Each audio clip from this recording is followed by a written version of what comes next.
ये मानव धर्म है।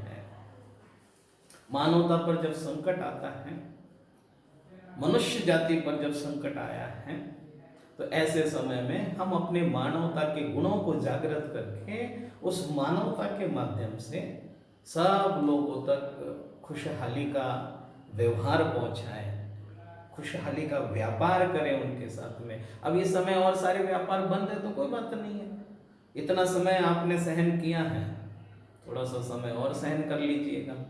और क्योंकि एक बात निश्चित है, जो भाग्य में है, जो मिलना है वो तो मिलेगा।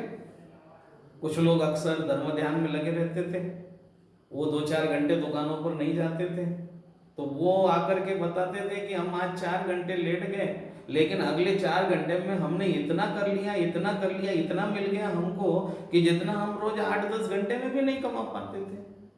तो किसी का पुण्य कोई छीन थोड़ी लेगा, किसी का भाग्य कोई छीन थोड़ी लेगा। आपके भाग्य में जो मिलना है, जो आना है, वो निश्चित आएगा। लेकिन हमारा कर्तव्य बनता है, सबका कर्तव्य बनता है।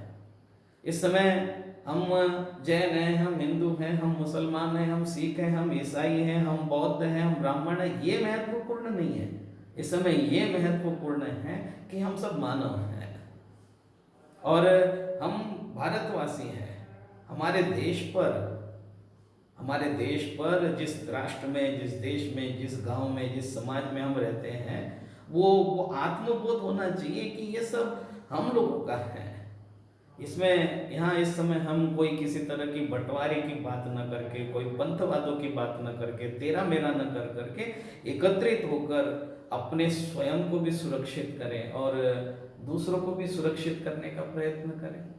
ये सबसे बड़ी धर्म साधना होगी।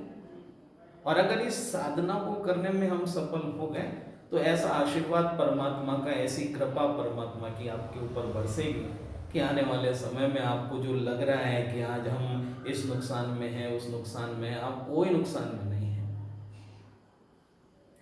हमें उन नुकसान से बचना है जो नुकसान बहुत बड़े रूप में दिखाई दे रहा है। ये छोटे मोटे हमारे व्यापारिक, पारिवारिक, इन नुकसानों को ही आप यहाँ से थोड़ा सा आप उस सोच से ऊपर उठिएगा। आप केवल अपने बारे में ना सोचिएगा, बस मैं, मेरा परिवार ना, इस सोच से ऊपर उठ करके सारा संसार अपना परिवार है। इस समय एक बार सब लोगों को अपने परिवार का एक छोटा सा सदस्य मान करके उसकी तरफ देखिएगा। कितने लोग तकलीफों में, पीड़ाओं में हैं। इसीलिए आप सब लोग समझदार हैं और आप लोगों को बहुत बड़े बड़े समझदार लोग समझा चुके हैं।